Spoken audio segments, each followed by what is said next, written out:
everybody. Welcome to Beyond Brands, the Schulich Marketing Association's official podcast where we explore the latest trends, cool innovations, and the big ideas shaping the marketing world today. I'm Dhruv Shah, your co-host and communications director at the Schulich Marketing Association, and I can't wait to bring you real-world conversations, engaging some of the most exciting leaders, creators, and trailblazers in the industry. We don't talk just about marketing strategies, we go beyond, exploring the personal journeys, career challenges, and the evolving role of technology in shaping the way we connect with consumers. You'll hear from some of the most exciting voices in the industry as we dig into the human side of marketing and uncover what it takes to succeed today. Whether you're a student, marketer, or just curious about the field, there's something here for everyone. Let's dive in and take you beyond brands. So today we have Melissa Gallo. Melissa is an award-winning marketing leader with nearly 15 years of experience driving growth for businesses of all sizes. She created integrated marketing strategies across technology, financial services, cybersecurity, and the IT sector. Now she is leading her own consultancy, helping companies break through the noise and build marketing plans that deliver results.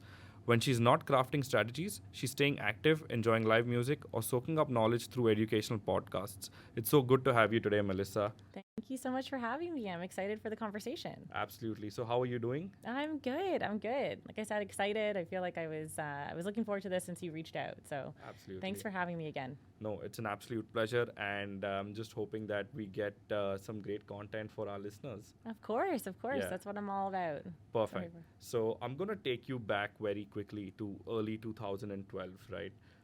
That's about the time when Facebook IPO'd, when they also acquired Instagram. Real-time marketing on Twitter was becoming a thing. Yeah. YouTube was booming, right? And digital and social media marketing was starting to become a part of companies' marketing budgets. Yeah. So I think at that time you were in your final semester of university and also starting your co-op at Microsoft. That's right. Right? But you were also studying law. So can you tell me a little bit about that time? Yeah, marketing fell on me on accident. Mm-hmm. So when I was at Waterloo, my goal was get as much legal studies experience and business experience because I wanted to go into law and go into law school afterwards. And at the University of Waterloo, they're affiliated with so many different employers. So I was a part of the co-op program. I had to do 4 or 5 different co-ops in order to graduate. Now, Waterloo, not so well known for legal studies, so their affiliations with law firms were quite small. And to be completely honest, very few law firms were willing to hire a co-op student as well. So my choices were low. And I had co-op experiences in different parts of different organizations. And then my very last one happened to be a marketing role at Microsoft. So it was an 8-month co-op, and I was a part of their public sector team. So we were selling Microsoft technology and software into the public sector, into government. And I had, very little experience. We learned Marketing 101. I wasn't super attached to it at that point. It was great to know a little bit more about it in university. And then I got hands-on experience at Microsoft, and my eyes opened. And so as a part of that role, my manager was really open in terms of just teaching me, the 4 Ps of marketing and really understanding your audience, understanding the story. And there was one project that really got me hooked. And that one project was for selling technology and software into the government. It was at a time where accessibility wasn't very much a necessary component in software, but it was becoming mandatory. So now you have AODA and you have all those other accessible requirements by the government. And so at that time, text-to-speech technology wasn't widely used. I mean, it was available for sure. But because the government was making it more of a requirement, we needed to show how Microsoft's technology was embedding that into everything that they do. And so we put together this event. We flew to Ottawa. But the thing that really propelled that conversation and those sales was that we connected to CNIB. Okay. And they connected us to somebody who was willing to get up on stage. They were visually impaired, and they showed everybody how they use the technology on a daily basis, literally to live and work. And just that way of showcasing how technology and honestly, selling that technology was super memorable, and it was just such a compelling way to sell a product and to sell those features. And I saw the reaction. I saw how, afterwards people wanted to take action, the people we were selling to. And that's when I started to see marketing in a different light. I started to see that it can actually bring value to people, and I wanted to learn more about how I can do that. So I was hooked since then. Absolutely. So is that entire, stint of 8 months at Microsoft, did that, kind of transform your career journey into really pursuing a career in marketing? It did. So after those 8 months, I had to go back to school to finish my last 2 semesters. And I was still studying law. That's what I was graduating in. I wasn't going to switch at that point. Yeah. But there was always this, maybe I should continue. Like, I love the creativity. I love the idea of really understanding your audience and building a story. And it just kept me wanting a little bit more after that. So when I was on my final semester, I was about to graduate, I started looking for roles outside of law. I started looking for marketing specific roles. Perfect. No, that is something that we will kind of get into very shortly. But I just want to go a step back and ask you, do you have or do you remember any favorite kind of campaigns, ads or something, from that time, or even before that, maybe something that stood out to you? So, you mentioned Facebook. Facebook IPO'd in 2012. When I think back to ads and some of the ones that are memorable to me, I think back to growing up. And when we grew up, Facebook wasn't a thing. We didn't have mobile devices. So the traditional ways of advertising for us are the same traditional ways: commercials, radio. You had big billboards, but the ones that stand out are the ones that have a little bit of humor, the ones that are catchy and memorable, which are still attributes of great campaigns and marketing today. But the ones that stand out to me are the Philadelphia cream cheese commercials. Okay. So, and the reason why is because it was the same character. She was an angel in heaven, and there is just a new, every time there is a commercial, there is a new way she was brought a bagel with cream cheese. And it was always a little bit funny. It was literally less than 30 seconds. It was easy to just watch and, have a little chuckle. And it always ended with a little taste of heaven. So it was something that was super memorable and catchy. It also had a little jingle at the very beginning. So you knew as soon as that commercial was coming on what it was going to be about. And another one that stands out, and I still think is used today, is one that I hear on the radio. And I always heard it when I was in the car and my parents were driving back home. And they're like, what are we going to eat for dinner? And we'd hear on the commercial, call 967-1111. Called Pizza. And honestly, that I kind of did a little bit of research because I was like, why is that so catchy? And that song dates back to like the 80s. And so they continued to use it. That consistency just, it stuck with everyone. And obviously it still is something they use today, even though calling into order is probably not as prominent as it once was, but you remember it. So those to me are very, very memorable. Yeah, I think what I really take from the Philadelphia cream cheese commercial that you spoke about was a lot of consistency, and that kind of really adds to the brand recall, like you specifically mentioned. Perfect. So I just want to understand from you, what were the key learnings that you feel you got from that time, or the time that you spent at Microsoft, as someone who was new to marketing, right? What was it like for you? Well, one, of course, incredible experience working for such a big brand, and it's such a big, complex organization as well. There are a couple of things that I took away. One was, when you are marketing, understand the story that's going to resonate with your audience. But equally as important, if not more, is it's a lot about how you deliver that story. How you deliver it is going to result in more action, or can result in more action. And that goes back to that example that I showed. We knew the story. We knew what they needed to hear. We knew how to position it. But we delivered it in a way that was so compelling that our audience wanted to act right away. So the story matters. The delivery is just as important. That was one. And then the second is, it introduced me to all the different ways that you can structure a team within marketing, and all the different types of roles that you can really have in a large organization. And so beyond you need content writers, you need designers.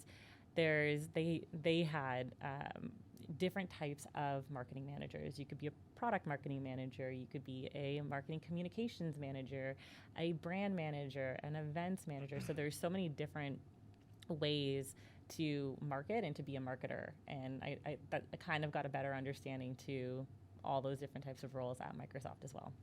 Yeah, and so after that, and you really found a passion in marketing and specifically wanted to get into digital marketing, right? Yeah. And you spent a couple of years in the financial services space, and then you moved into banking, right? You joined BMO specifically in the digital marketing team.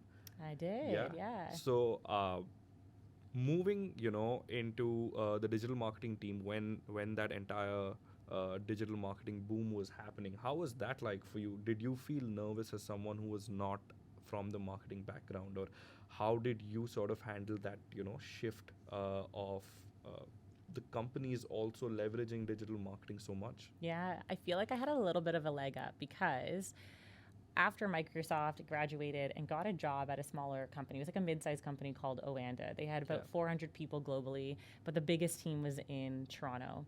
And I got to be a marketing generalist, like a specialist, surrounded by a team of specialists. So I was in a team who had with a PR person, an SEO expert, a content writer, an SEM expert, web design and developers. So I got to work with these people that had a wealth of knowledge, and I just soaked it all up. So I'd be a part of meetings where they talked about results, they talked about best practices.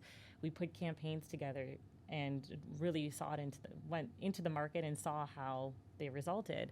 So I definitely consider that experience so lucky, and I was able to once again just get all this knowledge. And after almost 3 years, because it was a small team, there wasn't a lot of succession available, I ended up going to BMO. And that company was all digital. So it was a digital first, it was an online platform, and it was global. All of the customers were acquired through digital means. And so when I went to BMO, I had more digital experience than probably a lot of the other, let's say, like traditional marketers, or I was just more comfortable with the digital space. Right. What I will say going into BMO, and you had mentioned it already, like Facebook IPO'd in 2012, but the momentum of digital had already started. So when I had gotten there was this notion that, okay, there's digital properties, we got to like really start paying attention to this.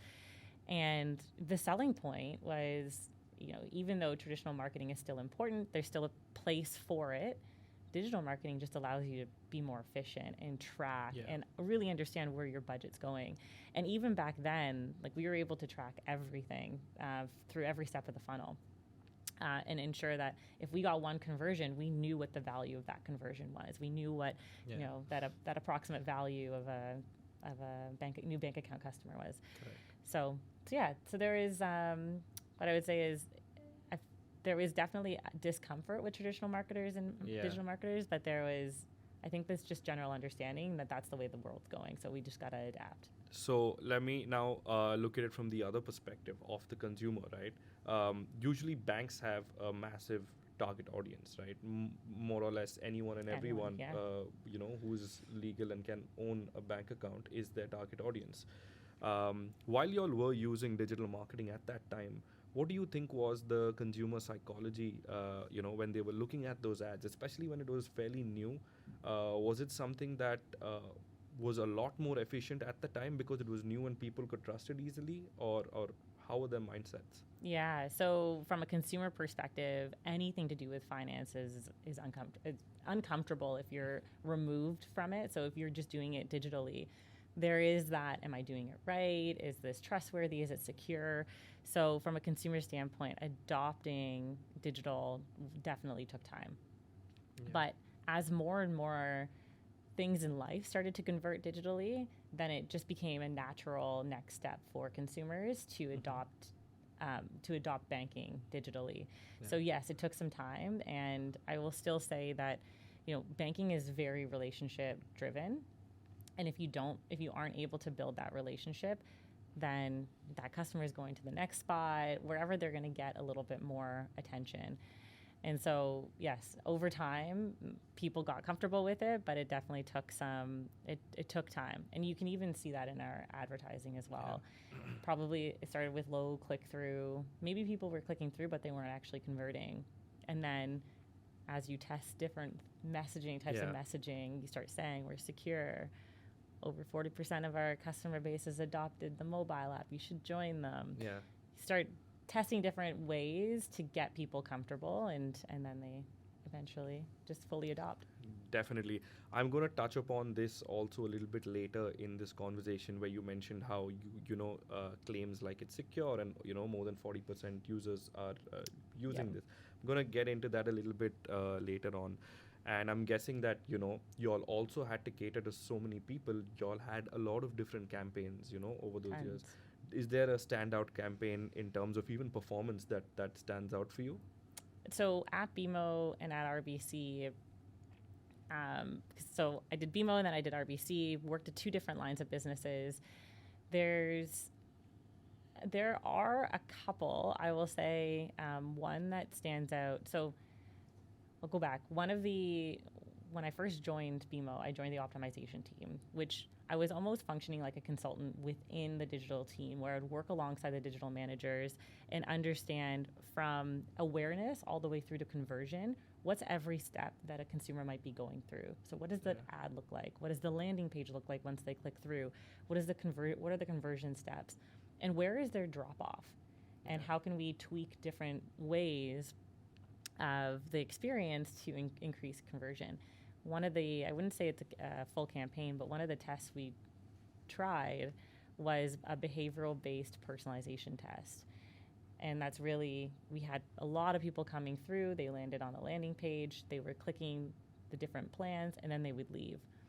But we had a lot of returning visitors. So when they returned, we surfaced the last plan, the last checking account, per se, that they looked at, and added a few more features.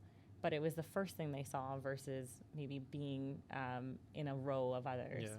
And we saw that convert quite highly. It was almost that recall that you were talking about, and it didn't feel like they needed to make a comparison anymore. They already had their choice right up there. For sure. So that was sort of interesting in a way that, big banks, you can really utilize some cutting edge technology. That's what I really loved about the bank, and getting into sort of like personalized experiences. So that was one, but a big campaign at RBC, is they were just introducing a new product called First Time Homebuyer Savings Plan. And it was a new product where if you set your milestone, I want to be able to save $50,000 within the next 2 years, and here are my core milestones. And if you've met those milestones, RBC was going to give you rewards in the form of cash or RBC points. So they were giving you extra incentives to meet your goals. And we launched it, and we got a lot of interest off the bat. And a lot of people wanted that extra kick. So that was really cool to see. And that was a brand new product that the team had created. And so it was pretty cool to be a part of. Yeah, and you mentioned, right, like especially for banks, a lot of these campaigns, it's very important for these campaigns to have a seamless customer journey. Once the campaigns are live and the call to actions are out, it's very important that from the customer's perspective, it's the easiest for them to actually click on whatever they've been asked to, and go through that entire journey. And I'm guessing that also gives great results to the banks, right? So you spent about almost 7 years in the banking space, and then you transitioned as a leader in the cybersecurity sector, working with companies like ISA Cybersecurity and Big Data. Key Data, my bad. Okay. So you were working there as a leader, right? I just want to understand, how was that shift in terms of the industry, as well as the fact that now you were a leader in these companies? There was obviously a lot more responsibility and a lot more accountability. So very, very, big focus on results. So how was that entire shift for you at the time? So, yeah, you're right. I was, after about 8 years at two banks and over 10 years in marketing, I had made the decision, I need a new challenge. And I also, working in big banks, you start to get segmented. So you're focused on one area within digital or one area within traditional marketing. And so I wanted to step back out, and kind of similar to Oanda, I was able to oversee how all the parts come together and really have a say in which parts make the most sense, budget allocation. So I wanted to get back to that spot, and really be that person that put together the big picture and responsible for the results as well. And so being a leader is something that I really wanted, and that was an area where I really saw myself going at some point in my career. And so stepping into a leader role, I would say I approach any new organization, any new role very similarly. I kind of do my 30, 60, 90 days. I do my whole qualitative, quantitative assessment in terms of where are we today? What's the benchmark for not just marketing performance, but business performance? And where do you want to take the company? And so once I take the time to do that, I understand, the people, the processes, programs, technology, and then I got that benchmark and I start putting a plan together from there. That's a similar approach if I was just joining a new team as well. And so I took it similarly, knowing that I had a little bit more accountability on my hands. But it's really just making sure I was setting that expectation to the leadership team, that they knew what my plan was, what my approach was, and when action was really going to start. Because the last thing you want to do is start in a new team or a new leadership position and right away start making change. That's going to be super disruptive.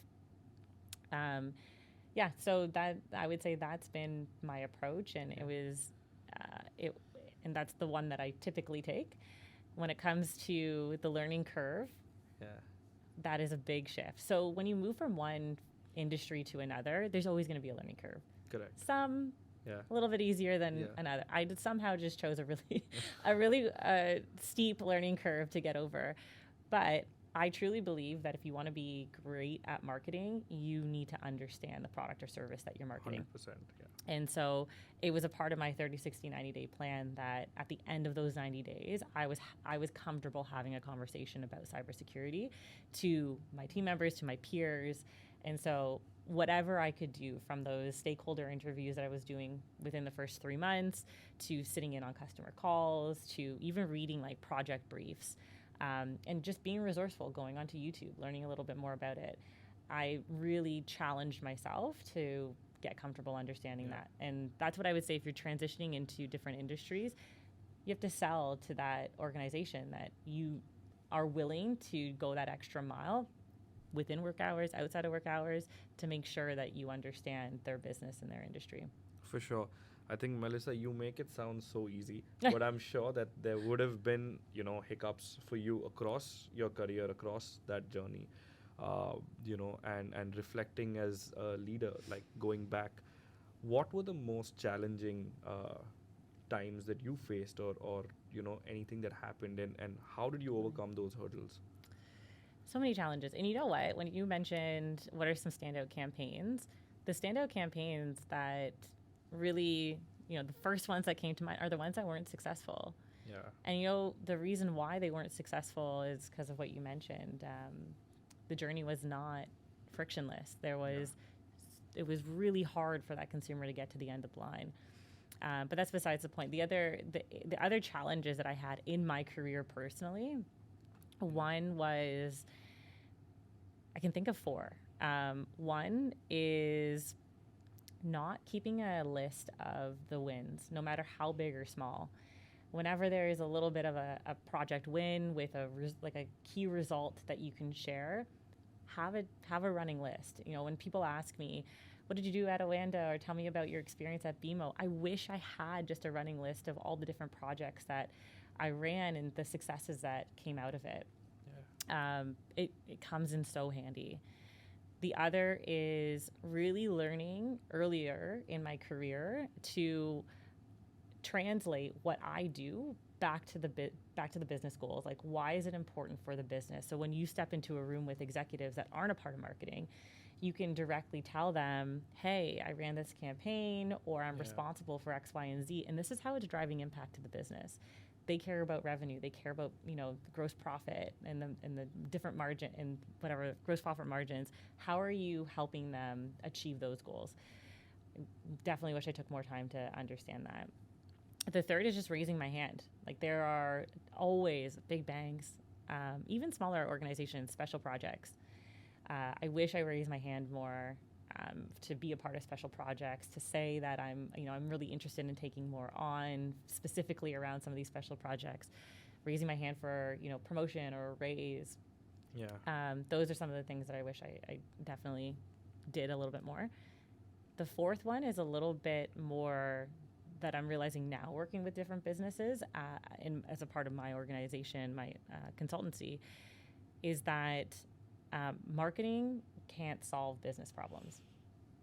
And so, as I'm working with different businesses, if there are issues with the services or the products, Yeah. and there's a leaky, there's a lot high attribution, marketing's not going to solve that. Correct. And so, making sure that, as you mentioned, it's easy for the consumer to actually convert, Yeah. and they're going to be happy at the end of it. Prioritize that, and then layer on marketing, because then you're going to have a happy customer and probably good retention after that as well. Definitely. I think, yeah, at least for us, as listeners, this is really important to kind of keep in mind while we are at that phase of our careers where there are chances of us sort of encountering a lot of hurdles, but making sure that there's always a way around it and coming out successfully out of it. Definitely. So I just now want to move into a little bit more into digital marketing and consumer psychology, right? Because before this, there was, in terms of advertising or marketing, at some level for a consumer, there was that level of human interaction, whether that was through a salesperson or whether that was through, even just somebody who was in an advertisement. Yeah. But with digital marketing today and where it's become so important, right? Do you think that there is that lack of a human touch in a lot of communications that brands do to all of their consumers? Yeah. I'd say yes and no. So when digital was just starting out, there is definitely a disconnect. There was just digital, and then there is in person. I think over time, brands understood that as you experience our brand, no matter where, it should be a similar experience. So if you walk into the front door of a retail store versus the homepage and the digital storefront of that same store, you should have a similar feeling. They should be speaking to you the same way. So that brand consistency across all properties should be consistent.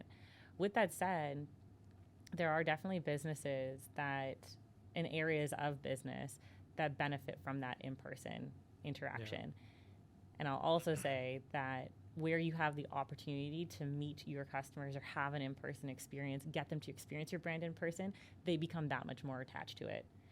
And, I can go into a whole spiel about like digital work. I'm not going to, but you want to create that attachment. You want to create that stickiness with your brand, because that at the end of the day becomes loyalty and repeat buyers. So I do think that brands are getting better at creating that consistency across all channels, but you can't lose sight of the fact that an in-person experience is going to help you catapult that relationship with your customer. For sure. And I think, like you said, for digital marketing to be successful, at least like for someone like me, as a consumer, if I see a campaign that really stands out, or something that is really interesting or cheeky, it's definitely going to, remain in my mind, and it gives the brand that recall. But if there are these, marketing posts or ads that I see, which is more like spam, and it gets a little bit annoying, there's a chance that I'm not going to remember the brand, or I'm going to remember the brand, but not necessarily for the right reasons, right? Yeah. So what's your take in terms of how the mindset of consumers is now shifting when they're looking at brands are engaging in a lot of online banter, which is really cool to see that they're actually bringing out that side of their brand, uh, which is not necessarily what people will see when they're marketing traditionally all of their products, right? So I think from a consumer's point of view, it's obviously so broad and so great to look at this, but with the rise and where how digital marketing has taken over, how do you see the consumer mindset shift? So when it comes to digital marketing, and I go back to the last question you asked, because with digital and in person, like, and the human touch in general, so much of our lives is digital that it's like almost digital is inherently human now, just because of the attachment we have to the digital properties and to digital marketing. But when it comes to like just psychology and how consumer behavior is changing a little bit, there are definitely trends. So when you think of digital, I love the use of humor for sure, because that is also humanizing the brand. If you take a very like stiff ad and it's just very straight to the point, it might say something, but if you put some humor, it's going to end up being very relatable, very sure. memorable, and people are going to talk about it. And that's what you want, people to start, loving your brand and talking about it. That word of mouth is going to go so much further than just what you're doing by trying to get impressions. But with digital, there are a few trends, I would say. There's definitely like this notion of instant gratification. So the expectations for consumers are so high now. I feel like Amazon has something to do with that. But you need to be able to really like put your money where your mouth is and deliver. And deliver quickly. Give them something fast, because people are so used to getting what they want now so quickly. I want to laugh. Okay, I can go to TikTok. I want to get, toilet paper. Okay, I know Amazon's going to deliver that in a day or two. So instant gratification for sure. I think consumer psychology has shifted with the rise of digital marketing, where that's become so much of a focus right now. What do you think the consumers are looking for? Like, if I was a consumer, just to talk about something, there are a lot of campaigns that I see which are cheeky, which are a little bit funny. They have humor, or they're just made really, really well, or they touch that emotional part of you. So that campaign or that brand would really stand out to me. Yeah. And then there are also these ads, or that I get from brands that could be borderline irritating, or it could be spam. And either I don't remember the brand or the ad, or I remember it, but not necessarily for the right reasons. So with digital marketing being so much of a focus right now, and probably a very easy way to reach customers, what do you think the shift in mindset is for the consumers today? So definitely, as you mentioned, humor. Humor is always going to win. It humanizes the brand, and it's more memorable. And you're more likely to share one of those ads with your friends than something that's a little bit more straight to the point.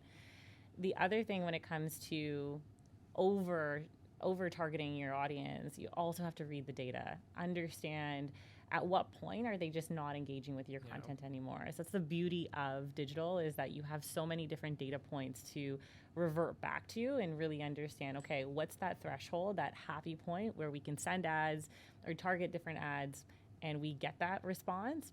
Or if we stop getting the response, we need to start suppressing so we don't annoy them and create angry prospect customers. But there are certain trends that are definitely happening within the digital space that starts to warrant a little bit more of a response to your brand. Humor being one of them. Being able to deliver and getting that, everybody wants instant gratification now. So Amazon probably has something to do with that. But you have people that are looking to get something right away. So how can you deliver that and make sure that you can actually hold true to that promise? The second is social influence. So you see user-generated responses and content, customer reviews and testimonials, and just the social influence by just reviews itself.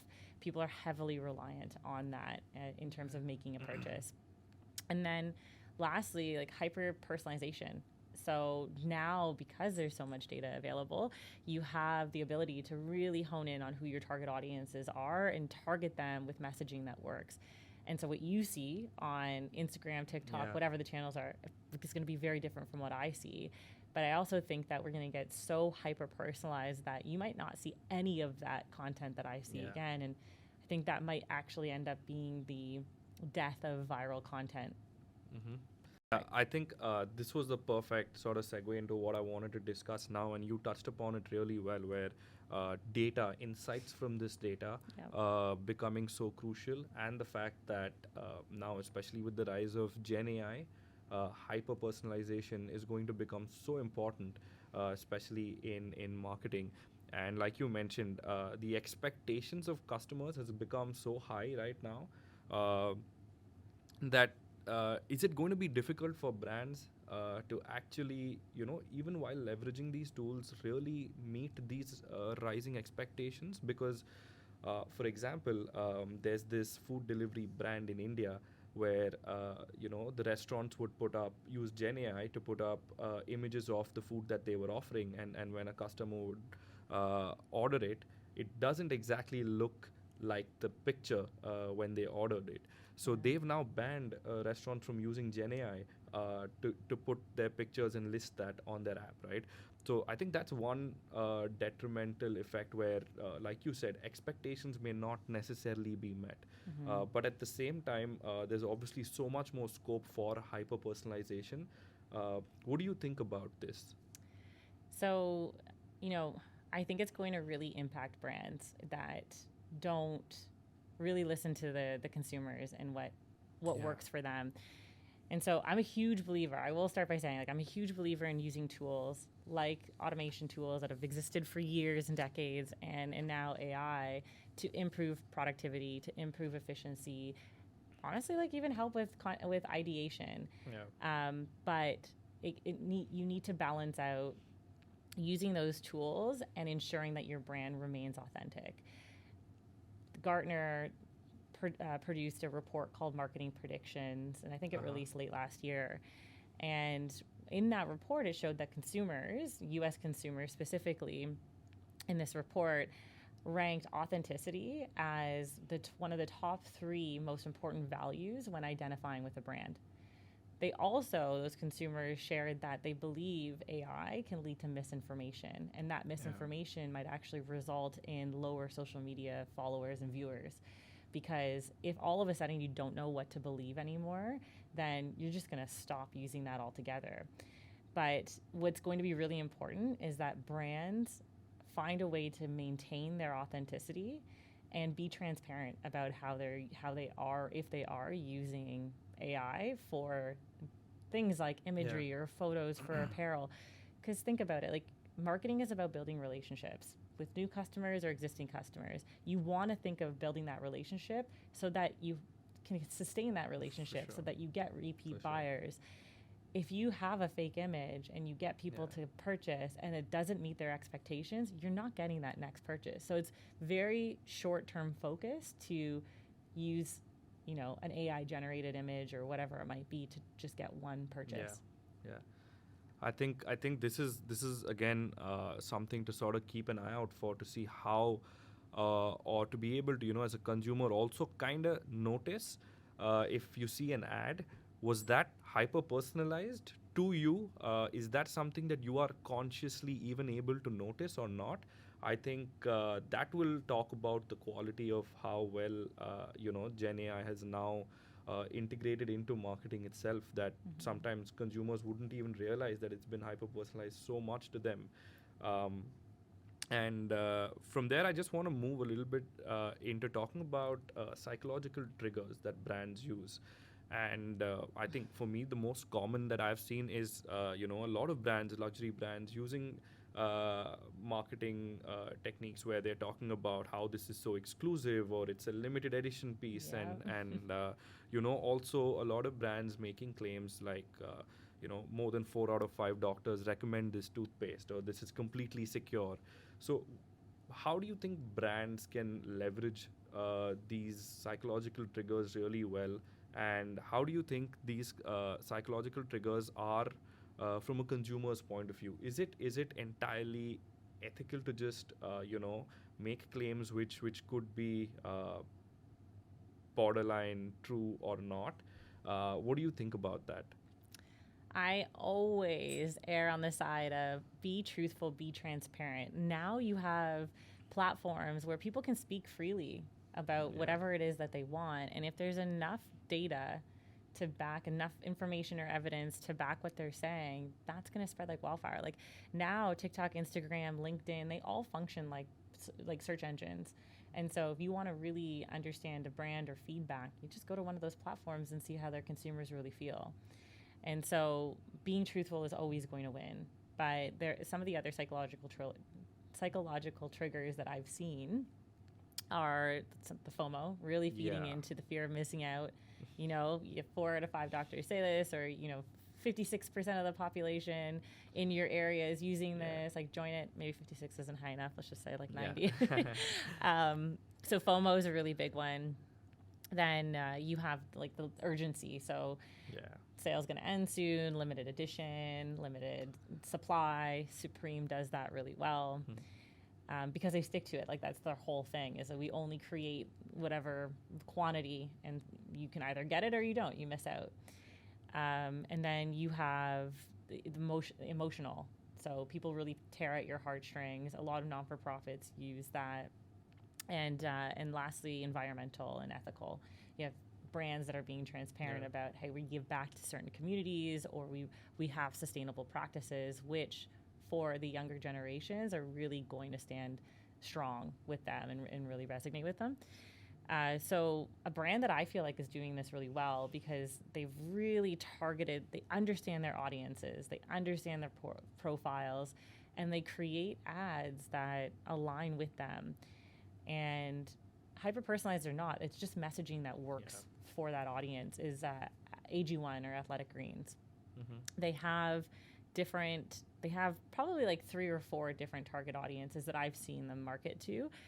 And it's all like, it's factual, and they really tear at the health aspect of it. So it's almost like emotional. It's like, be healthy in your last chapter of life. That sounds so dark. But like, one of their target audiences is like the retirees. So it's have a healthy retirement, make sure you're getting all your nutrients with AG1. So I feel like they do a really good job of personalizing for their audiences. Yeah, I think the most important things, especially when they're tapping into these psychological triggers, is for the brand to actually come through with meeting that customer's expectation. And I think that's really important, because otherwise it could go either way, where something's limited edition, and a customer who's been looking forward to it so much, once they buy it, if it doesn't meet their expectations, then it doesn't work well at all, and it could just be extremely counterproductive. Especially with today, how Gen Z has become so much more aware of about their needs, what they really want, believing exactly what a brand is saying, or sort of holding brands accountable to what they're saying, especially with there being so many platforms to now engage and interact with brands. How do you think this relationship of the Gen Z audience with brands is evolving today? Definitely the Gen Z audience, there are certain things that are really important to them. That being, for instance, the digital journey needs to be frictionless, needs to be easy. Going back to that instant gratification, you need to be able to deliver seamlessly, smoothly right away. And if you have sort of obstacles within that journey or friction within the journey, then you're going to be looked at as, okay, this is archaic, this is legacy, I'm moving on to something that's more innovative. The other is transparent marketing and ethical marketing as well. I say ethical marketing, it's just more like ethical business practices. They, once again, want to understand businesses that are giving back, they are purpose driven. And so I feel like they put a really heavy emphasis on those areas, and that's going to be big drivers for success, or sort of big drivers for businesses who are targeting that audience. But I also think that they're making a movement. They're the future of shareholders, they're the future of leaders, and they're going to want to instill those values into the organizations that they support and organizations in the future. So I think that's going to make a huge push. and Absolutely. influence. Yeah, absolutely. I completely agree. I think now I want to just, have the listeners understand a little bit more about your entrepreneurial side. Sure. Where in 2018, while you were still working, you started your own company, right? It's obviously so difficult to do that, especially while you're doing a full-time job. So, what Yeah. made you want to, go out there and start your own business? Yeah. I always wanted to have my own business. So even when I was going to university, I knew if I was going to be a lawyer, I was going to eventually have my own practice. And so law didn't work out. So with marketing, I knew eventually I wanted to be my own boss and an entrepreneur. And so when I was working at RBC, actually, I decided, hey, there's some people in my network that are asking me for help and asking me for referrals to different agencies or to just guidance on how to build a website, for example. So instead of referring them, I said, maybe I'll just try. Working at the bank is amazing for so many different reasons. You get access to tools that not very many organizations have the budget for. You see the complexity of the different teams. You get to collaborate with different people. Your network grows. But the one thing is that things move kind of slowly, and it can take some time. It can take months for a project to move out the door. And so, what I wanted to do is really work with businesses to say there are strategies that take long to go to market, but I want to see if I can apply that to smaller businesses and see them actually come to life. And so I was able to support many different businesses. I wouldn't take a lot on because, like you said, it's doing a full-time job plus taking that on the side is a lot of late nights, no weekends, but it was such a great learning experience, and I'm so grateful for the network that put their trust in me to help them do that. And I was the one building the websites, helping manage social media, giving them strategies on even paid ads to generate leads. And then over time, I noticed that there was a gap in the market. So there are a lot of agencies that are very focused. They're hyper focused on Facebook or paid social ads. They're focused on SEO. They're just focused on content writing. But when I went into some of these organizations, I noticed that there wasn't an overarching strategy that connected all of them together. Yeah. So I really wanted to help businesses, instead of just hiring an SEO company or hiring a paid ad company, have a strategy first, put a strategic plan together, and then make sure that the agencies are connected in the right ways so they're all working together to achieve your greater goals. For sure. So that's where I'm focused on now, is working with organizations to build cohesive strategic plans that help them reach their goals. Absolutely. And I think this would be a great, learning and example for us. So, if I was a young marketeer today or someone who's just right out of university, uh, probably have limited funds, but a passion for marketing and really want to start out my own company, what would be the right steps to do that? If you had to guide someone, what would you say? So if I'm going to be completely honest, I'm a little bit biased. I do really feel like you should get real world experience before starting your own job. Before starting your own company. That experience is invaluable, but also it helps you just build a network, understand different processes, structures. And so I do recommend getting a little bit of experience before diving in. It benefited me a lot. But then also when you're ready to dive in, really do some of the digging yourself. Do research on the market. Understand what your specialty is going to be. Are you going to focus on website development and design? Are you going to focus on MarTech? Like whatever it might be, have a specialty. Study it, practice it, work with your network even to say, hey, is there anybody in my network, friend group maybe, that would be willing to work with me pro bono? Like get that experience somehow. And then the last way I would say is work with a mentor. Find people within your network that have done it or are high up in an organization, and they can guide you in some way or another, and meet with them regularly for guidance. Perfect. No, and I think this is what I also want to understand, right? When you say real world experience, um, we're in what we call today the gig economy, Yes. where people and freelancing is a very big deal. It's a really stable way for a lot of people to also make money and build a career. Um, would you also call that real world experience, because it gives you the opportunity to start small, specialize, like you mentioned, start off by working with smaller brands or companies, Right. and learn through that process before you actually go out to build an agency or a marketing company of your own. So Yeah. what do you think about freelancing and the gig economy right now? So there is, here's what I'll say. Do I think that you can start freelancing right out of university? 100%. Yeah. Do I think you're going to be able to catapult your success if you get a little bit more experience working at an established organization? Yes. So, yeah, you can do either one. Obviously, test out which one you think is best for you. And then the gig economy has shifted the way, not just how people see work, but how businesses operate. Like, for example, I outsource some of the work that I do to freelancers that are in my network. So I even, as a business owner, work with freelancers. So there's, it definitely is an opportunity to build your business starting with just yourself and then escalating, so growing it into something a lot bigger. And you have the freedom to work in whatever way you want. You can work by just getting your own clients. You can work with other agencies and partner with them. So the world of the gig economy is growing, and it's shifting the way people work.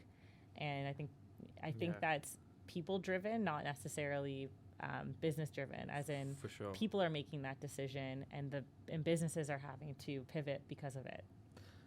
I think if I had to understand in terms of one piece of advice that you could give young people today who want to start their own company or also become freelancers, I think from what I understand, two things being very important. One being that being consistent is very important at that level, and also being extremely hungry to learn, because when you're starting off, you might not necessarily know everything.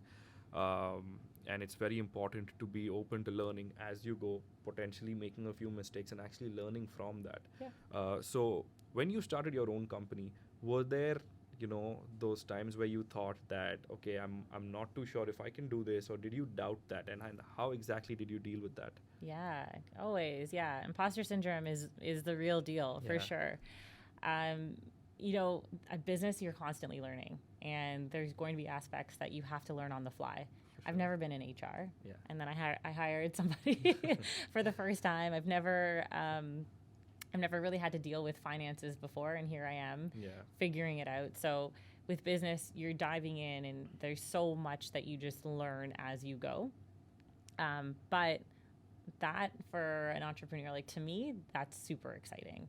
Those are things that I thrive off of. I love learning about those things. So if you wanted to start your own business, be willing to soak up as much information as possible, and it might not even just be in your craft. And be willing to put yourself out there. Going back to marketing, you have to be comfortable. If you're the face, you have to be comfortable going out and introducing yourself, sharing more about what you offer, and then stay current. Find ways to read about different things that are happening in the market. I have a number of different resources that I subscribe to, that I constantly listen to, and I can share that actually with everybody here if we can send a link out after. For sure. Or a library, essentially, of all these resources that I pay attention to and literally read every single day to stay current, because marketing moves so fast. Yeah. No, I completely agree. And when you talk about marketing moving so fast for freelancers and in this gig economy, with the emergence of Gen AI and all of these tools today, right? I don't necessarily need to have the skills to be a copywriter or a designer or a video editor, because all of these tools are just doing it for you. You just need to have that understanding of how to use the tool, give accurate prompts, and you're going to be able to come out with pretty decent output. How do you think brands are going to perceive this, where, let's say, as a freelancer, I'm just using a lot of different tools and platforms to deliver whatever the brand is asked for, whether that's a logo or creative design, whatever that might be. How do you think brands are going to perceive this?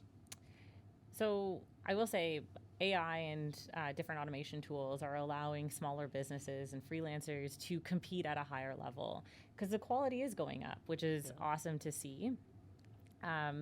The one thing I will say with AI is, yes, it's allowing you to compete. You just also need to understand there are certain things that you should also understand behind the curtain, let's so to say, as in there's only so much that AI can do for you until you are like, if you actually need to produce something. For example, I'm making strategic marketing plans for different businesses. I can't fake that. I can't just say, hey, ChatGPT, make this for me, because it regurgitates information that pre-exists. I need to know the different elements that make a very successful plan. So there's still a need to know when you're delivering something. So yes, you can compete, and there are different ways to like put yourself out there in the market, but I would say make sure that you really know your craft, you practice it, especially if you want to be business for self. Going back to how will brands perceive information created by AI? Yeah. I'm going back to what I had said about Gartner and the report, and that's, I actually think that there is going to be a trend in a few years where, just similar to that example you gave, that companies are going to start to say, "This, we do not use AI. This is fully our brand. We've crafted it," and I think that's going to start to win more consumers. Absolutely. I think that's going to be extremely important, especially with how a lot of social platforms now have, compulsion for brands to call out what is actually an ad, the same way to call out what is actually created by AI or Gen AI. I think that's going to start happening very soon. Someone who's, again, just starting out, marketing is super broad, right? It's a huge umbrella. It could be digital, it could be performance, media, retail, anything. Huge. As someone who's starting out, how exactly do I choose? Do I choose based on what either I'm good at, where I have my interests in, or do I choose what's actually going to grow today, where companies have bet most of their money? How do I decide which specialization to go into? I would say it's a mixture of both interest and market demand. Yeah. With that, I will also say that marketing is cumulative. So as soon as a new channel gets introduced, it's not that another channel just goes away. It's just that that's one more channel that now marketers need to learn and understand, and businesses need to understand, is that going to work for our audience? Like billboards started back in like the 1400s in print, right? So the world of marketing is still, there's still importance of all of it. Where you spend your energy, you should have a general interest in it.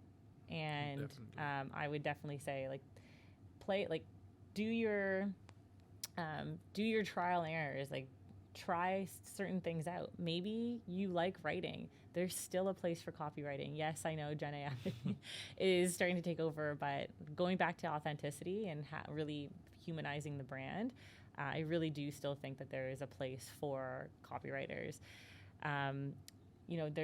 There's brand. There's still, video is the most important and engaging part of marketing, or most engaging form of marketing content. So even being like a video editor, like there's still areas that I would say try out, figure out the ones that you have an interest in and that you're generally pretty good at. Absolutely. Yeah. I completely agree with what you're saying. I think being really passionate about what you're doing is very important. That's something that's really going to help you stay current, like you mentioned, because you're really excited about and interested in all the latest trends that are going around, and you want to be leveraging it for your work as well. Yeah, definitely. So you've been, a marketing leader in the industry. You've worked with so many, young marketeers who probably are also right out of university.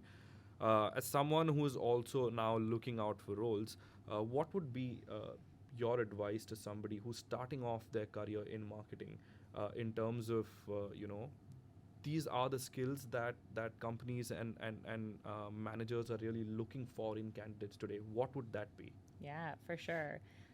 Get comfortable with data, making sure that you understand the different data points that are available and how to build that into a story that can make an impact for the business. Super important. And honestly, I wish that I understood finances a little bit more earlier in my career. So understanding how a marketing program or the result of a marketing campaign helps the business.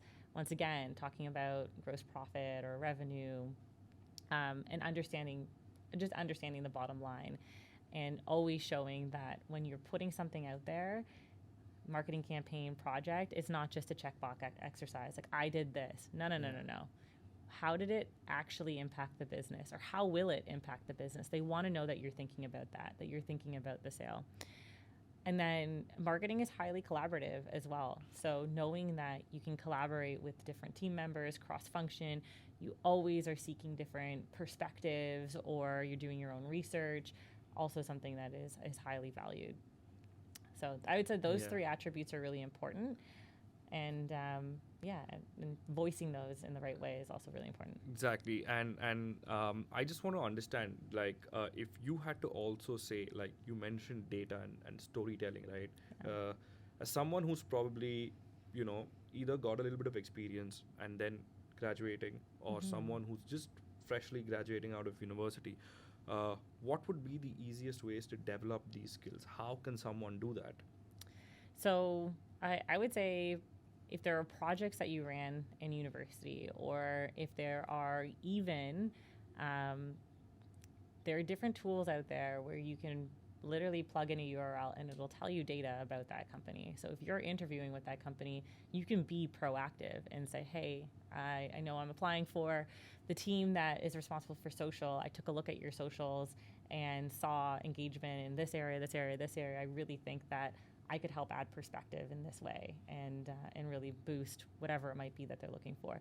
So you can be proactive with whoever you're interviewing with, and find different tools online that are free. I use a lot of them to just do your research and be prepared for that interview.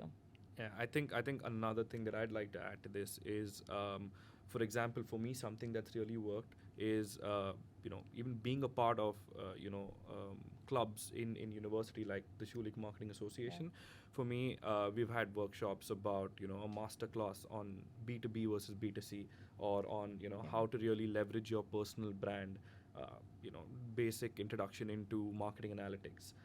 I think things like that, also being active, is something which can really, really help in that moment, especially since you're going to be, looking for roles outside, meeting a lot of folks in the industry, marketeers who you want to potentially work with. I think those kind of things, constantly learning through these platforms, being around your peers who are also looking to do similar things, sort of, I think, brings out the best learning in you at the time. And I think before we end, there's this one question that I want to ask you. Sure. So given how, technology is becoming so crucial within marketing, how Gen AI is also becoming very dominant, Right. Is there a marketing trend that you could potentially bet on in the next 5 or 10 years that could become big, or that's going to become extremely important for companies to use? So understanding the different AI tools and how to integrate them into their processes. AI is a way to honestly accelerate your programs. So I've used it not just for processing efficiency. So how can we automate some of the processes internally? How can we make sure that we're a little bit more productive? So then that way we can use that saved time and put out more campaigns. So from a process standpoint, understanding how you can use automation and AI together to really become more efficient is going to be important. And then, we talked about Gen Z, the momentum towards having a very frictionless experience, making sure that there's ethical, not making sure, but they're going to put a higher emphasis on ethical standards and sustainability. Outside of that, I'm going to put a bet that, and I wouldn't say that everybody needs to get, used to this, but I'm going to put a bet that a future trend after Gen Z is Gen A, Gen Alpha. Yeah. And I really think that they are already so integrated into the metaverse. And that is going to be that next step that marketers are going to need to start to get used to. No, absolutely. I think that's something that I'm going to keep in mind a little bit more and really dig into after this. That you mentioned how Gen Alpha is also going to become a big priority for a lot of brands, or already has become one. So that's something that I would love to get to know a little bit more about. Given that that is the next few years. Yeah, totally. I think from our conversation, one thing that I feel is really going to become extremely important, and something that all brands will adopt is hyper personalization, especially with Gen AI. How brands are using your data within the regulations Right. to actually reach you in a very hyper personalized way. I think that's something that a lot of brands are going to start doing, and that's something that we are going to see very soon, I feel.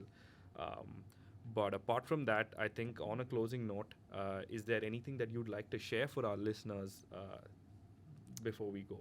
Oh, well, thank you so much for having me. I'll say I will share more information in a link after this with all the resources. And honestly, if you want to meet, I'll add more information about how we can meet and discuss any kind of career options that you might be exploring, and any advice that I can share, I will. But yeah, no, thank you so much for having me. It's been a great conversation. Perfect. No, thank you so much for doing this. And I think our listeners are definitely going to have so much to take away from this, especially where, you spoke about a lot of points of your journey, right, that a lot of people right now are probably going through.